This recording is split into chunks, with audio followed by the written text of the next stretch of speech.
మీరే జామకాయలు ప్రొవైడ్ చేయాలని. ఇంకొకటి ఇక్కడ ఇప్పుడు జరిగింది ఇలాంటిది మళ్ళా ఈ మాంసం ముక్క కానీ ఏమైనా కానీ తెచ్చి గుడి లోపల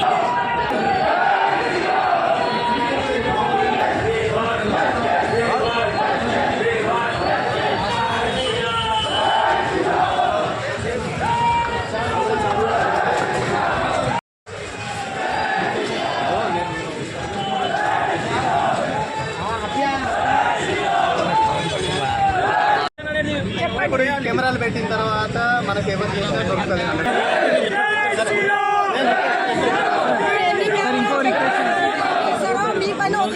మీ మాట మేము పెట్టుకుంటున్నాం. మా మాట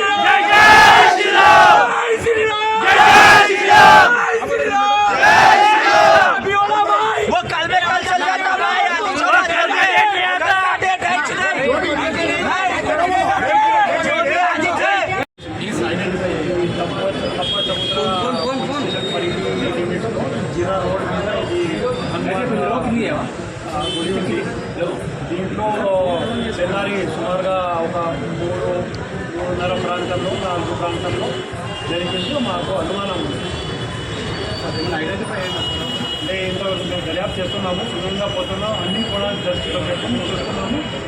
దాంట్లో ఏదైనా కారణం కావచ్చు, అది చూసుకొని మేము వెంటనే గవర్నమెంట్ దీనికి ఒక ఈవెంట్ వచ్చిస్తాం. గతంలో కూడా ఇట్లాంటి ఇన్సిడెంట్ రిపీట్ అయింది. అది చాలా రోజుల కింద అయింది. ఇప్పుడు మాకు ఇక్కడ జరిగిన తర్వాత వాళ్ళు ఇప్పుడు చెప్తున్నారు. అయితే దాంట్లో పోలీస్ తరఫు నుంచి కూడా ఏమేమి చేయాలి అన్ని ఏర్పాట్లు మేము చేస్తున్నాము. ఇక్కడ బందోబస్తు కూడా గట్టిగా చేస్తాము. భద్రత కూడా పెంచుతాము. పెట్రోలింగ్ లేదు, ఏమేమి కావాలి రివ్యూ చేసి అన్ని కూడా కొంచెం నా వెనుకకు రాండి. Good morning.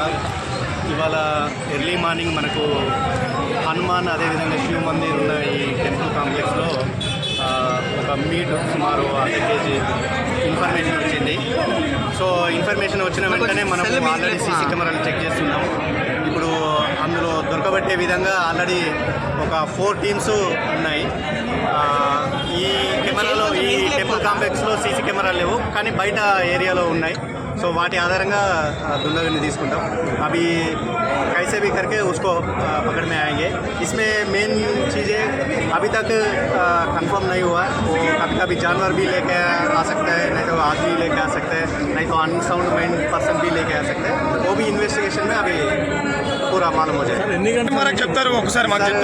మాకు సుమారుగా 8:20 అంటే నైట్ 8:20 వరకు అసలు లేదు. మార్నింగ్ ఎర్లీ మార్నింగ్ 8:20 ఒక గర్ల్ వచ్చి టెంపుల్లో దర్శనం చేసుకుందాం అనుకుంటే ఆ గర్ల్ మా ఆఫీసర్కి ఇన్ఫార్మ్ చేసి ఇమీడియట్ మన వాళ్ళు వచ్చారు. వచ్చేసి ఇక్కడంతా కంట్రోల్ చేసి చేయడం జరిగింది. సో అందరికీ నేను అష్యూరెన్స్ చేసేది ఎందుకంటే ఇలా 100% ఎవరైనా మనుషులు కనుక చేసేది ఉంటే డెఫినెట్గా మేము వాళ్ళను సార్ మాకు ఏ టైం అలా వారికి న్యాయం చెప్పగలుగుతారు సార్? అంటే ఏ టైం వరకు మాకు న్యాయం చెప్పగలుగుతారు? ఇప్పుడైతే సీసీ కెమెరాలు చూస్తున్నాం. ఇప్పటివరకు అయితే ఇంకా ఎటువంటి క్లూ రాలేదు. క్లూ వచ్చిన వెంటనే దాదాపు ఇవాళనే మేము ఇవాళ వితిన్ మండేలో చేసే విధంగానైతే ఆ రకంగా మా teams plan of action ready చేసి ఇప్పటివరకు అయితే 4 టీమ్స్ ఉన్నాయి. డివిజనల్ టీమ్స్ మొత్తము ఆల్రెడీ ఇదే పనిలో ఉన్నాయి. డివిజనల్ టీం తర్వాత ఒకవేళ వాళ్ళ వల్ల కాకపోతే జోనల్ టీము, మనకు సిపిసార్ టీము కూడా టాస్క్ ఫోర్స్ వీళ్ళు కూడా అసిస్ట్ చేస్తున్నారు. Already task force team SB వాళ్ళు కూడా విజిట్ చేయడం జరిగింది.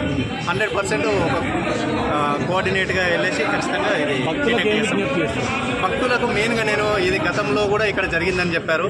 మా ఆల్ ఆఫీసర్స్ ప్రతి టెంపుల్ ప్రతి మాస్క్ విజిట్ చేస్తున్నాం. అక్కడ ఖచ్చితంగా సీసీ ఫుటేజ్లు సీసీ కెమెరాలు పెట్టుకోమని చెప్తున్నాం. పెద్ద టెంపుల్స్ లాంటివి ఉంటే ఈవినింగ్ టైంలో ఎస్పెషల్లీ నైట్ టైంలో మాత్రం ఒక గార్డు లాగా పడుకొని ఉంటే బాగుంటుందని మేము పదే పదే చెప్తున్నాం. ఎందుకంటే మనకున్న కానిస్టేబుల్ను ఎలాగో మా వాళ్ళు patrolling duty, night anti designation drill ఇవన్నీ చేస్తున్నాం. కానీ కూడా టెంపుల్ కమిటీ వాళ్ళ బాధ్యత కూడా ఉంటుంది. సీసీ కెమెరాలు పెట్టుకోవడం, పెద్ద టెంపుల్ అయితే ఖచ్చితంగా సెక్యూరిటీ గార్డు కూడా, ఎస్పెషల్లీ నైట్ టైంలో మాత్రం 100% అవైలబుల్ ఉండే విధంగా మేము కేసు ఫైల్ చేశారా సార్? ఆల్రెడీ పిటిషన్ వచ్చింది, కేసు కూడా రిజిస్టర్ చేయడం జరిగింది. It is under investigation. Okay, endowment వాళ్ళకి ఏమైనా చెప్పాలనుకుంటున్నారా సార్ మీరు? ఎండోమెంట్ వాళ్ళకి, ఎండోమెంట్ టీం వాళ్ళు ఏమైనా దీని గురించి థింక్ చేయాలనుకుంటున్నారా లేదా? మళ్ళీ వాళ్ళ రోలు, వాళ్ళకి ఏ డ్యూటీస్ ఉన్నాయో అవి ఇప్పటివరకు ఇంకెవరిని అంటే గుడి కమిటీని గిట్ట మీరు ఏమైనా యాక్షన్ తీసుకోవాలనుకుంటున్నారా సార్? ఎందుకంటే కమిటీ మెంబర్స్ మెయిన్ లేరు ఇక్కడ. గుడి కమిటీ మెంబర్స్ మెయిన్ ఉండాలి సార్ ఇక్కడ. ఎందుకు సీసీ కెమెరాలు మేము ఆల్రెడీ గతంలో చెప్పినా కానీ కూడా సీసీ కెమెరాలు కానీ తర్వాత నైట్ ఒక గార్డ్ లాగా ఎందుకు పెట్టలేదు అన్నది ఆ నోటీసులు అయితే ఇస్తాము. దాన్ని కనుక కంప్లై చేయకపోతే మనకు పబ్లిక్ సేఫ్టీ అంటే మీ త్రూలో కమిటీని ఏమైనా చేంజ్ చేయాలనుకుంటున్నారా సార్? గుడి కమిటీ చేతుల్లో అయితే లేదు. బట్ ఏ కమిటీ ఉన్నా కానీ కూడా ఖచ్చితంగా మాత్రం మినిమం ప్రికాషన్స్ వాళ్ళ తరపు నుండి తీసుకోవాల్సి ఉంటుంది. ఓకే సార్, कंक्लूड చేయండి మీరు. आज सुबह 8:20 करीब एक इन्फॉर्मेशन आया है, ऐसे टेम्पल में आके एक आधा केजी का मीट का बीफ, एग्जैक्ट बीफ में मीट का एक पीस इधर डाला हुआ करके इन्फॉर्मेशन आया था. आने के बाद तुरंत अपना सब लोग अंदर आके अपना पूरा टीम इधर ही लगा हुआ है और एक पिटिशन भी दिया है. उसी हिसाब से एफआईआर भी रजिस्टर हुआ है. अपना 4 टीम्स इसी में इन्वेस्टिगेशन में लगा हुआ है. Within short span definitely will crack it and will upend. Okay sir, thank you.